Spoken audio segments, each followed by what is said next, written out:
friends. Okay, now guys, do you want more? Okay, that's all an energy. Okay, now this time, I will be getting volunteers from the audience to assist, and this is your chance to use your own cameras and video cams for an up-close and personal opportunity to have a close-up encounter with our animal friends, okay? All you have to do is just raise your hands, and I'm gonna pick some volunteers to join me here in front, okay? Alright, for first animal feature, I will be needing one kid volunteer. I need a small one. Do we have a kindergarten here? Okay, I just need one kid. Yes, with a pink hat. With a pink hat. Come on, Heather. Alright. Let's go on the stage area. Okay, let's go on the center. Alright. Hello, don't be shy. Face the audience. Happy morning. What is your name? Ian. Ian. Am I right? Okay, now Ate, are you excited to meet our next animal? Yes. Yes. Okay, but first, all you have to do is to hold this feeding bottle. So you're going to help us to feed our next animal friend. Okay, can you hold this? Alright, now, are you ready? Yes, okay, now that you're ready, please welcome one of our rescued animal friends. And here is Kyle. Where are you, Kyle? Okay, you're gonna leave this meal. And you can carry him like a baby. There you go. So once again, this is Kat, our 8 months old Philippine long-tailed macaque. They are the subspecies of the crab-eating macaque, locally known as maching, or in general term, unggoy. They can be found in Southeast Asia, and they can live up to 40 years in captivity. Okay, Ate, what can you say about Kyle? Speechless. Okay, so a big round of applause for Kyle. And of course, so my cute little volunteer here. Thank you so much, Ate. You have a water from Zubik Safari. Thank you.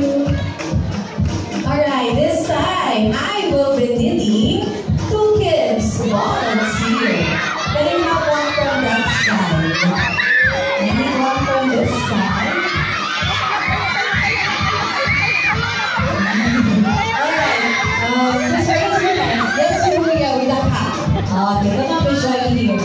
Alright, how about from this side? Yes, Julia. Come on, please join me on the stage. Okay, let's wait for the other one. Come on, Julia.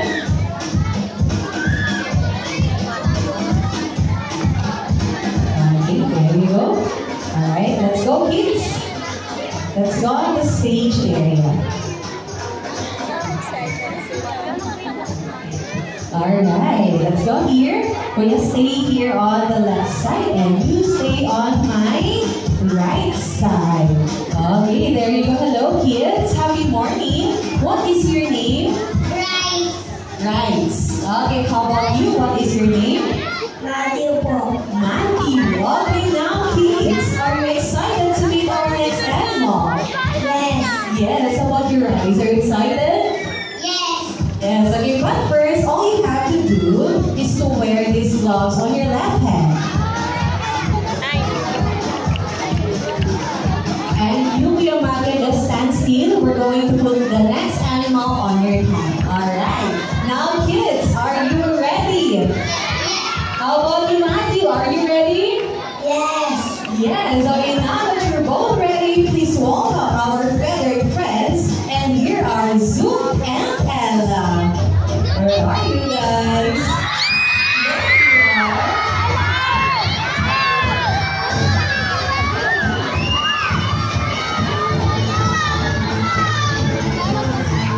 Okay, just relax. There you have it. So brave. Okay, so let's start with this one. So by the way, this is Ella, our Eclectospara.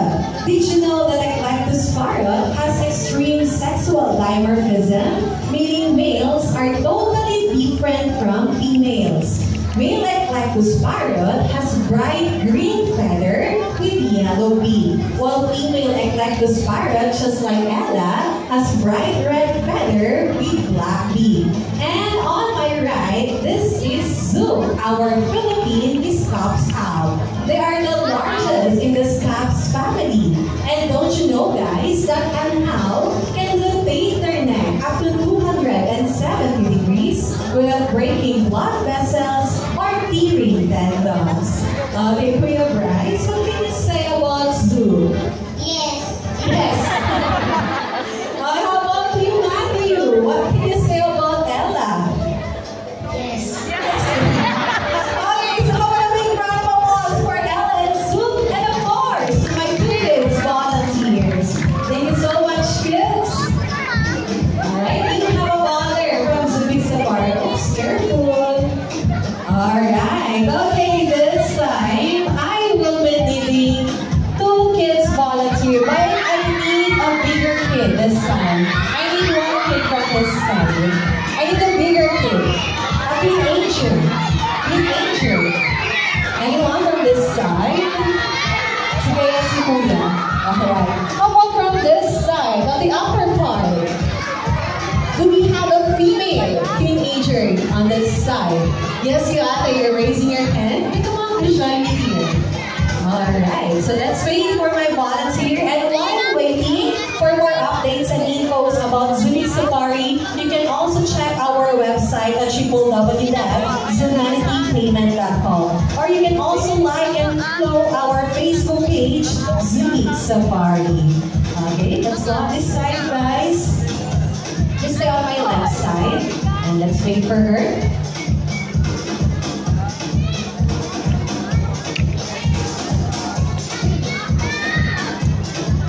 Alright, and you have to stay on my right side. Okay, hello guys, happy morning. What is your name?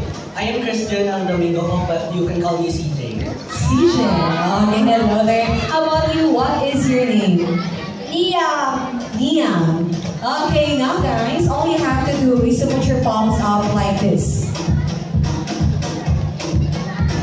Okay, now, can you promise me that anything we will put on your hands or on your palms, you are not going to drop it? Promise? Promise. Promise. How about you? Promise. Okay, now kids, are you ready to meet our next animal? Yes. Yes, how about you? Are you ready? Yes. Okay, now that you are ready, please welcome Billy and Bella. Where are you guys? Where are you? Okay, just relax. Whatever happened, please do not drop or squeeze our animal friend. There you have it. Okay, so let's start with this one. So by the way, this is Bella, our bearded dragon. They originated from Australia. They got their name because of the dull spikes that can be found under their chin. And don't you know, guys, that their gender is based on chromosomes and environmental temperature. At high temperature, male bearded dragon undergo gender reversal and develop as a female. Interesting, right? While on my left, this is Billy, our ball python. They can grow up to 5 feet long and they can live up to 20 years in captivity. They got their name ball pythons because they love to roll into a ball to protect their head with their bodies. Okay, CJ, what can you say about Billy? Speechless. Speechless. Are you okay? You're a bit sweaty. No, that's how what can you say about Bella? She's so cute. She's so cute. Okay, thank you so much. How about a big round of applause for Bella and Billy, and of course my volunteers here. Thank you so much, guys. You have a baller from Zubik Safari. Thank you. Okay. Alright, this time, do we have a parent or a guardian here? I need 1 male guardian volunteer. I need 1 male. I need 1 male. Come on, back. Okay, come on, sir. Please join me here on the stage. Alright. Can you give way to my volunteer, please? Thank you so much. Okay, come on, sir. Please join me here on the stage. Alright. Hello, sir. Happy morning. What is your name? Dr. Samson. Okay, now, sir, may we know who are you with today? Family, friends, special someone? My child. Your child. Nasaan po siya? Hello. Welcome to Subic Safari. Now, sir, can you do me a little favor? Can you look to your child eye to eye and raise up your right hand like this? And wave goodbye to her because this might be your last meeting. Say bye.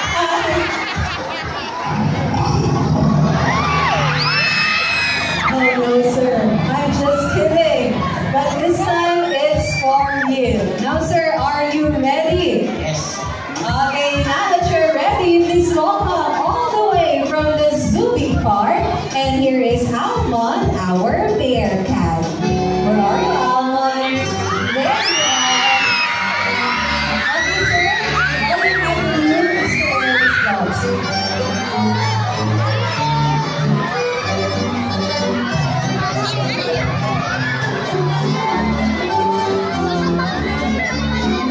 Okay, sir, can you slow down a bit? Put your left hand like this.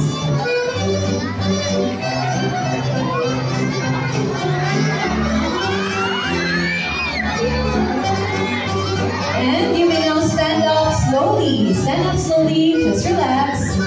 There you go. Alright. Okay, so once again, this is Almond, our Palawan bear cat, locally known as Pinturo, and has a lifespan of approximately 20 years. They can stand erect like a bear and has a whiskers like a cat.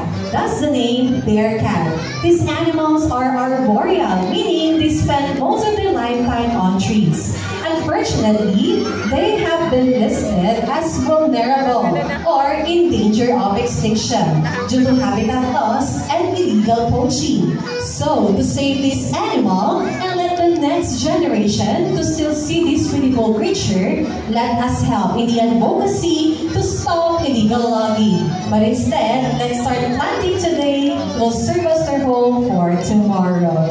Okay, sir, what can you say about Almond? So crazy. Okay. Alright, so how about a big round of applause for Almond and of course, so my adult volunteer here. Thank you so much, sir. Okay, can you slow down a bit? Okay, just relax. Come on, Almond. I think Almond likes you so much. Okay. And you have a baller from Subic Safari. Thank you so much. Okay, this time, I will be needing a teacher volunteer.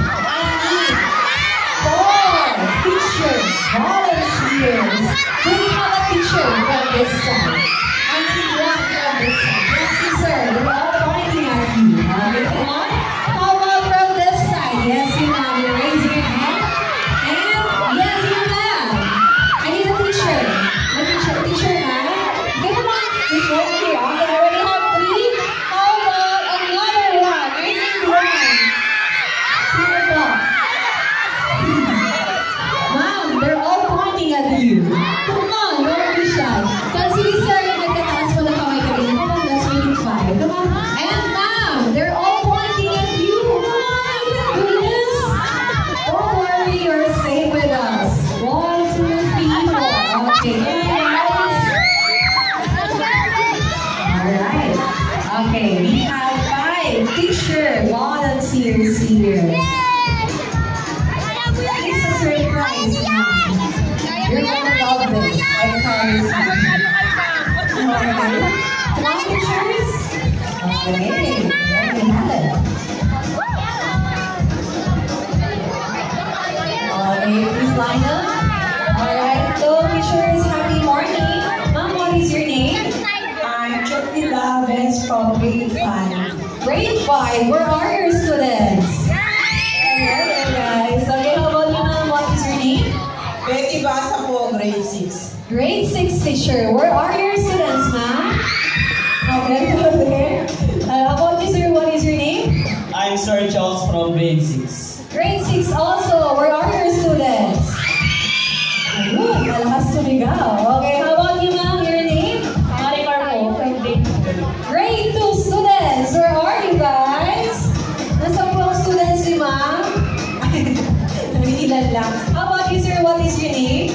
Sociology. And what grade level are you teaching?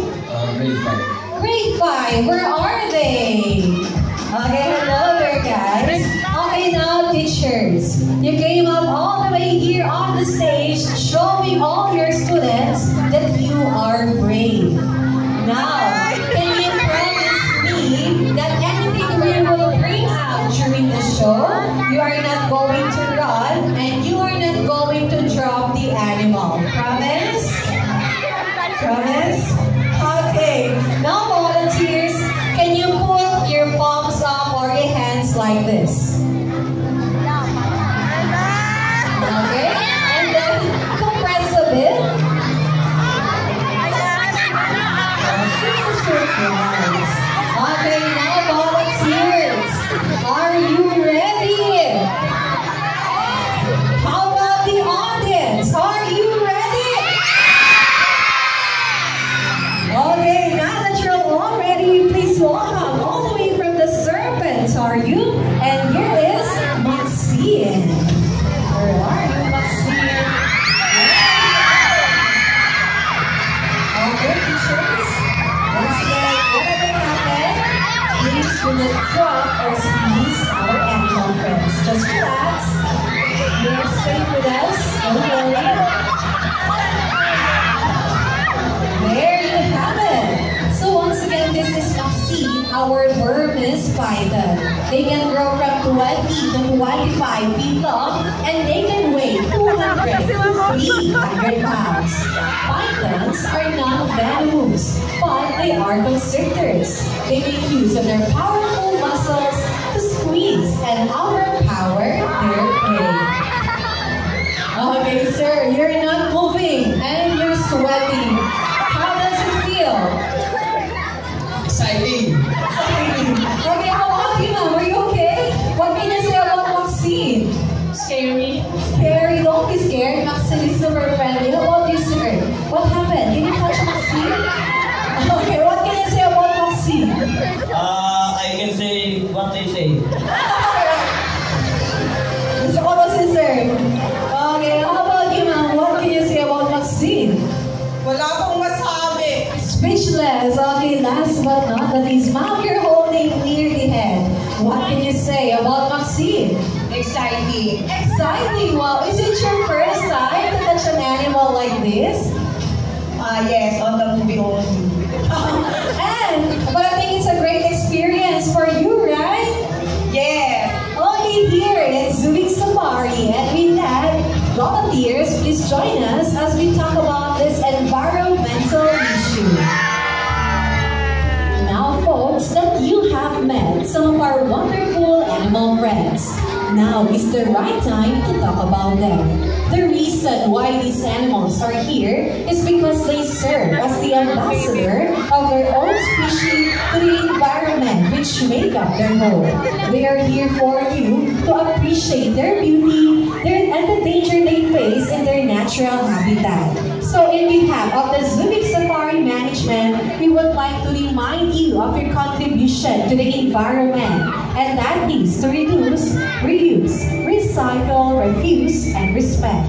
Maraming salamat po. See you on your next visit and enjoy your stay here.